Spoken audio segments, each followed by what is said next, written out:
안녕하세요. 자유교회 이진우 목사가 보내드리는 아침 묵상입니다. 오늘도 예수 그리스도의 향기를 내는 복된 하루가 되시길 바랍니다. 9월 24일 목요일 아침 묵상입니다. 오늘은 복수를 갚느냐 은혜를 갚느냐라는 제목으로 사무엘하 9장 5절로 8절의 말씀 묵상합니다. 다윗왕이 사람을 보내어 로드발 암미엘의 아들 마길의 집에서 그를 데려오니 사울의 손자 요나단의 아들 무비보셋이 다윗에게 나아와 그 앞에 엎드려 절하매 다윗이 이르되 무비보셋이여 하니 그가 이르기를 보소서 당신의 종이니이다. 다윗이 그에게 이르되 무서워하지 말라. 내가 반드시 내 아버지 요나단으로 말미암아 내게 은총을 베풀리라. 내가 내 할아버지 사울의 모든 밭을 다 내게 도로 주겠고 또 너는 항상 내 상에서 떡을 먹을지니라 하니 그가 절하여 이르되 이 종이 무엇이기에 왕께서 죽은 개 같은 나를 돌아보시나이까 하니라. 오늘도 하나님의 보호하심의 은혜로 건강하고 평안하시길 축복하며 아침 묵상 시작합니다. 사울 가문의 종 시바에게서 요나단의 아들이 살아있다는 이야기를 들은 다윗은 즉시로 사람을 보내어 요나단의 아들 무비보셋을 데려오게 합니다. 다윗이 보낸 사람이 무비보셋을 찾아 다윗 앞으로 데려왔습니다. 다윗 앞에선 무비보셋은 두려움에 떨었습니다. 무비보셋은 왜 두려움에 떨었을까요? 무비보셋이 두려움에 떤 것은 다윗이 자신을 찾아 궁으로 데리고 온 것은 복수하기 위해 자신을 데리러 온 것이라 생각했기 때문입니다. 다윗이 자신의 할아버지였던 사울에게서 받은 미움과 증오를 복수하려고 자기를 붙잡아 왔다고 생각했기 때문입니다.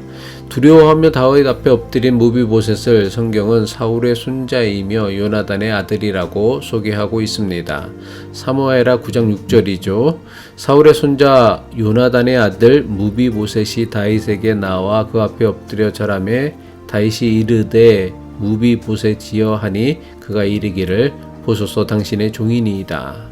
사울의 가문에 유일하게 살아남은 무비보셋은 사울에게는 손자요 요나단에게는 아들입니다. 무비보셋은 사울을 생각하면 원수의 손자입니다. 하지만 요나단을 생각하면 은인의 아들입니다. 무비보셋은 다윗에게 원수도 될 수 있고 은인도 될 수 있는 그런 사람이었습니다. 다윗은 두려움에 떨며 자신 앞에 엎드린 무비보셋을 보며 그의 할아버지 사울에게 받았던 고통을 복수해야 하는지 그의 아버지 요나단에게 받은 은혜를 갚아야 하는지 선택해야 했습니다.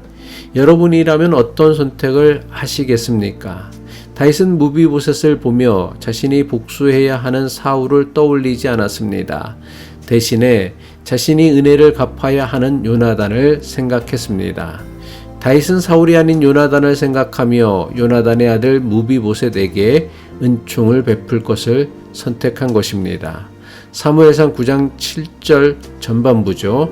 다윗이 그에게 이르되 무서워하지 말라. 내가 반드시 내 아버지 요나단으로 말미암아 내게 은총을 베풀리라. 다윗은 사울에게 받은 원한과 상처를 기억하기보다 요나단에게 받은 은혜를 잊지 않은 것입니다. 개는 주인이 9번 잘하다가도 자신에게 잘해준 것이 한 번이라도 있으면 그 한 번 잘해준 것을 기억하고 주인에게 꼬리를 흔든다고 합니다. 반면에 고양이는 사람이 9번 잘해주다가도 한 번 잘못한 것이 있으면 그 한 번을 기억하고 주인에게 섭섭함을 드러내며 으르렁거린다고 합니다. 우리는 개와 고양이 가운데 어느 쪽에 더 가까울까요? 대부분 사람은 9번 잘해준 것에 감사하기보다는 한 번 잘못한 것 때문에 섭섭해 합니다. 이런 우리의 모습을 잘 나타내는 우리 속담이 있습니다. 은혜는 흐르는 강물에 새기고 원한은 돌에 새긴다는 속담입니다. 무슨 뜻입니까? 9번 고마운 일은 강물처럼 다 흘려보내 잊어버리고 살지만 한 번 마음을 상하게 한 일은 돌에 새긴 것처럼 마음에 담고 평생을 살아간다는 뜻입니다. 우리 대부분은 고마운 일을 기억하며 살기보다는 섭섭하고 상처받은 일을 기억하며 살아가는 경우가 훨씬 더 많습니다. 그러다 보니 우리 인생이 자꾸만 억울해지고 원망과 불평이 가득한 삶을 살게 되는 것입니다. 하지만 이것은 우리를 넘어뜨리려는 사탄의 강력한 유혹임을 알아야 합니다. 어떤 인생이라 할지라도, 어떤 사람이라고 할지라도 억울하고 원망과 불평만 있는 인생은 하나도 없다고 생각합니다. 아무리 억울한 일이 더 많아 보이는 인생이라고 할지라도 그 인생에도 좋았던 일, 은혜를 받았던 일, 사랑을 받았던 일이 반드시 있었다고 생각합니다. 그런데도 억울한 일만 우리 마음에 남아있는 것은 내가 받았던 은혜는 모두 잊어버리고 오직 섭섭하고 억울하고 원망스러운 일만 기억하며 살기 때문입니다. 다윗이라고 늘 좋은 일만 있었습니까? 우리가 이미 살펴본 것처럼 지금까지 그에게는 좋은 일보다는 억울한 일, 원망스러운 일, 고통스러운 일들이 더 많았던 인생이었습니다.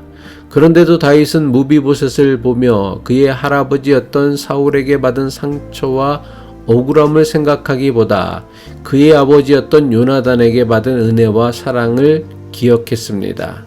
그 결과 다윗은 자기가 갚아야 할 복수보다는 자신이 갚아야 할 은혜를 갚기로 선택할 수 있었던 것입니다.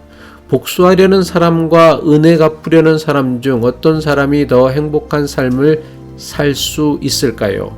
복수하려는 사람과 은혜 갚으려는 사람 중 어떤 사람을 하나님께서 더 기뻐하실까요? 은혜는 흐르는 강물에 새기고 원하는 바위에 새기는 사람과 은혜는 바위에 새기고 원하는 흐르는 강물에 새기는 사람 중 어떤 사람이 더 존귀하고 행복하고 아름다운 인생을 살 수 있을까요? 인생은 무엇을 나누며 사느냐에 따라 그 사람의 삶이 바뀌고 변하게 되어 있습니다. 은혜를 나누며 살면 은혜가 그 인생의 중심이 됩니다. 반면에 원한과 원망, 상처를 나누며 살면 복수가 그 인생의 중심이 되고 맙니다. 다윗은 사울의 손자이자 요나단의 아들이었던 무비보셋에게 두 가지 은혜를 베풉니다. 하나는 다윗 가문에 빼앗겼던 할아버지 사울에게 속하였던 모든 땅을 돌려준다는 것입니다. 다른 하나는 무비보셋을 다윗 궁전에 살게 하면서 다윗과 함께 식사하도록 하겠다는 것입니다. 사무엘상 9장 7절 후반부죠. 내가 내 할아버지 사울의 모든 밭을 다 내게 도로 주겠고 또 너는 항상 내 상에서 떡을 먹을지니라 하니.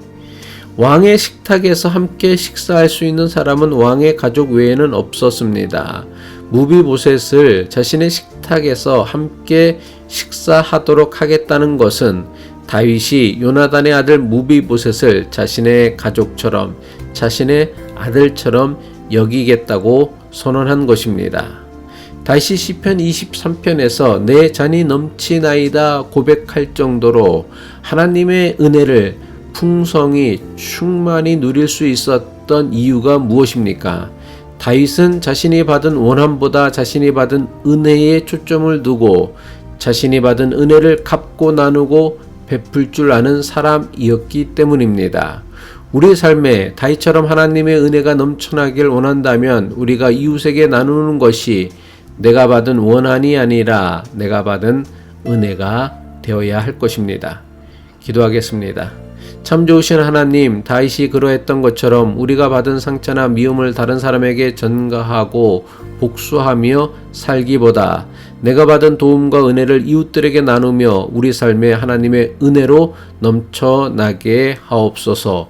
예수 그리스도의 이름으로 기도합니다.